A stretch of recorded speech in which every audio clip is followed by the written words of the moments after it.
Good morning, everybody. This is Judith A. Cope. You're listening to Mad Love. Let's get into it. I just want to start off by saying, of course, I'm seeing all these videos about sinners and how I just read a headline how it was a win for the culture. What culture? I'm not a vampire. I'm not a demon. I'm not a monster. Someone else said that it was just this big win for, what was it yesterday? And I was like, no, it's not. And I'm like, why are we so contented in these tiny, small spaces? Listen, technically, it is a very well-made film. I can't take anything away from that. I think Ryan Coogler did a great job. Michael B. Jordan did a great job. It's one of the best performances by one person playing two people that I have ever seen. That rarely goes as smoothly as it did in that movie. That's great. But the story didn't do anything for me. And I don't think it advanced the culture in any way. It just has black people in it. But that's my point. Even if what that lady said was true yesterday and what this guy, or it was another woman today, saying if it was a win for the culture, that's not why they made it. The people who said yes and financed that movie did not make it because they thought it was going to be a win for the culture or that it was going to be something great for black people. They made it because it's a period piece and it's called Sinners, and they couldn't care less if it did anything great for black culture. They haven't made anything for the culture probably since, I don't know, Boys in the Hood, and that wasn't everybody's culture. That's again how racist they are, because I've worked at a studio. I interned at a studio, and immediately I interned at Warner Brothers, and it was a long time ago, but I got the gist immediately that these people care about one thing, and that's making money, and if they can humiliate somebody in the process, that's fine. You know, you can tell. I was walking through there was nothing but a bunch of Nepo babies. These were not film people. You know, their parents were big time people. I worked for Jim Henson's daughter. I interned on her desk. Her dad had just died, and they told me not to look at the faxes. Yes, that's how old I am. Not to look at the faxes, but yeah, those were, of course, I immediately turned them over as soon as I pulled them out the machine. I'd never seen so many zeros in my life. Jack Valenti his daughter was there. She looked just like him, and he was the head of the MPAA, I think, at the time. So it was just like all Nepo babies. You know, it was clear they didn't care anything about culture or black people. There were no black execs. I think the only one that bopped in was Benny Medina, and he was getting ready to put on Fresh Prince of Bel-Air. But, you know, it was not the bastion of diversity. Okay, and I mean, unless you're thinking that they have a lot of women. There were equal numbers of women, but everybody was white. And not just white, but like not particularly, you just tell they didn't have any black friends. Or the black friends they had were people they met at boarding school or some bullshit like that. So listen, the reality is they're not trying to advance our culture. So what you're really celebrating is this studio allowed this film to get made. And they had parameters, because I'm telling you, in the last 20 years, if it's not a period piece, it might not get distributed through a film company. I mean, it's either got to be a slave movie or some set in the past. They are not trying to raise our self-esteem. And the other thing, one thing you never see is black people in the future. They don't make movies about us in the future. We got to be stuck in the past, and we got to be subjugated, and we got to be on the struggle bus. And so I'm not sure why people are so happy. I guess they just don't do super deep analysis. But that is a problem I have. As someone who has contemporary stories, as someone who writes screenplays and TV shows set in modern times, I know that we can create different kinds of projects. They just don't want to fund those because they don't want you getting any big ideas. You know, and I know that sounds crazy to some people, but go deeper. Go deeper. I I can't, if you can't see it, I can't show it to you any more clearly. Like I said, if it's not a slave piece or a period piece, you know, and that's why Black Panther was so powerful because it was futuristic. And you can't tell me that wasn't an accident. They sometimes let things leak out and it's like, oh, okay. And again, I think that was Ryan Coogler as well. But let's be honest, that's not the only type of story that we can make. But I do think that that was important because it did seem futuristic and contemporary at the same time. And my mom wanted to see it. I probably wouldn't have seen it except she wanted to see it. So I took her to see it. And I remember, if you go back to that time, I want to say that was 2017, 2018. If you go back to that time, people were excited because we thought that it was a brand new day, that we were literally going to start to have Black superheroes and Black people in those kind of roles. Now think about it. Go all the way back 10 years. Do you see a successful trend? It didn't happen. It didn't happen. That was a one-off. And I'm promising you, if Ryan Coogler isn't involved, we might not see anything with a Black superhero. I do think I think I read that there's a Black Panther 3. I did not see 2. Rest in peace to the late Chadwick Boseman, Howard grad. I did not know him. We were not friends, but I was proud of him. And I was really sad he died so young. And he worked through all of that cancer. That is unbelievable. But anyway, I just think we need to be more cautious, more thoughtful about the things that we celebrate as a culture in the community. Because that's not really a win. Michael B. Jordan winning for that, it's not really a win to me. And I like Michael B. Jordan. I am a little concerned about this religion he practices, but I've followed him since The Wire. I think he's a good little actor. He was very good in The Wire. But everything that looks shiny and golden is not. And the motives behind what these studios have been allowing should be considered as well. And too many of us are into just take what you can get.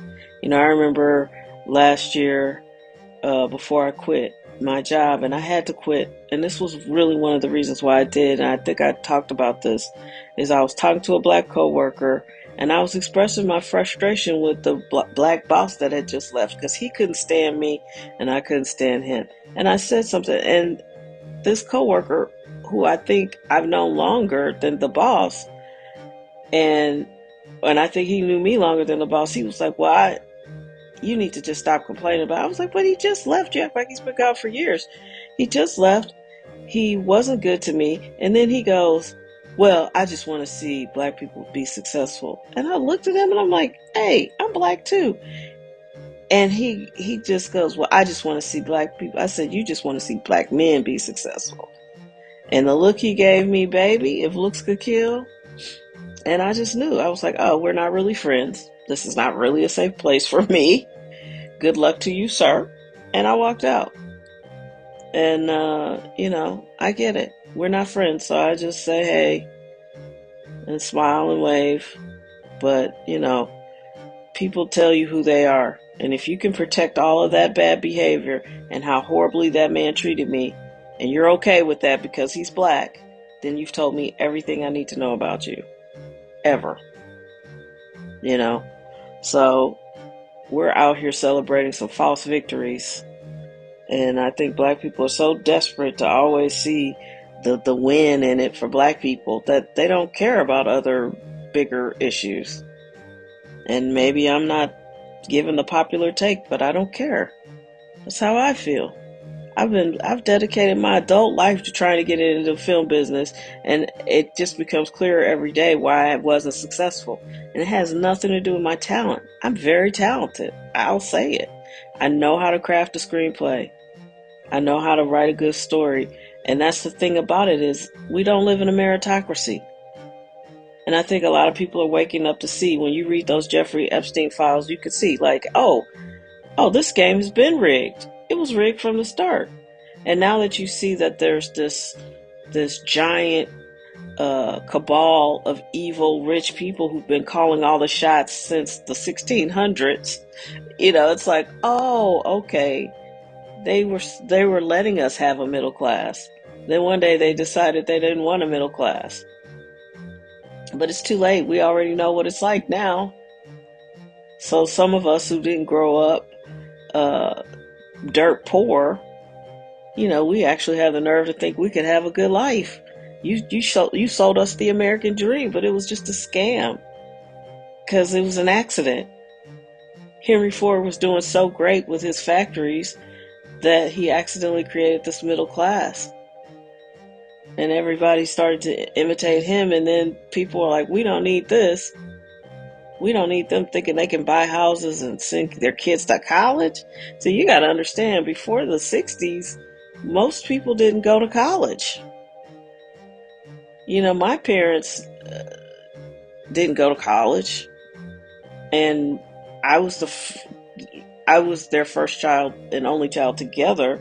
And when they sent me to college, they brought me to college. They didn't know what to do. They made sure my dorm room had stuff in it. My dad left me a check, and everything else was left up to me.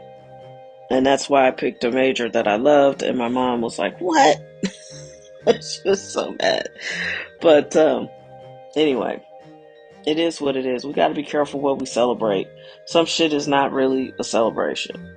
And I'm saying all that to say, the movie business is very, very, very much a controlled opposition.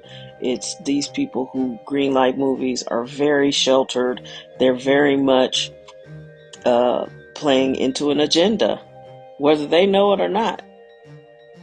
So anyway, the next thing, I was listening to Professor Jiang, who does all these videos that are all over social media, and he really has a great grasp of what's going on in the world today and how America, is positioned. And it sounds to me like everything that our government is doing is to prevent other countries from realizing the dollar will no longer be the global source of, it will no longer be the coin of the realm. And that's what makes you not a superpower anymore, is when it's all financial. So apparently, when Rome was Rome, it was financial. When England was England, it was financial. And so right now you're looking at a desperate attempt by Donald Trump and everybody to keep other countries from not using the dollar. Because once they stop using the dollar, our economy collapses. Because we've not been fiscally responsible. And when you took money off of the gold standard, and people did that because, not Reagan, Nixon did that because other countries started to figure out that we were writing checks we couldn't cash. There wasn't enough gold. I think France, he said, came and brought a ship to bring back their own gold because they just didn't believe Fort Knox had what they claimed. And I'm pretty sure they don't. I'm pretty sure America is completely bankrupt financially. And all the people who've driven it off in the ditch are padding their pockets or have padded their pockets. And they're going to leave us with the rest of the debt. So, I don't know what that looks like.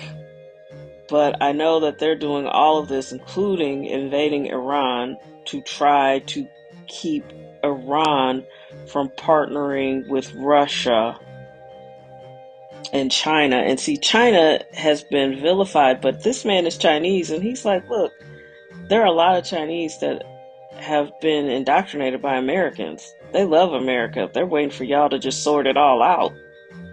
They don't want any beef. They don't really want to run the world. They just want to make China the best China it can possibly be.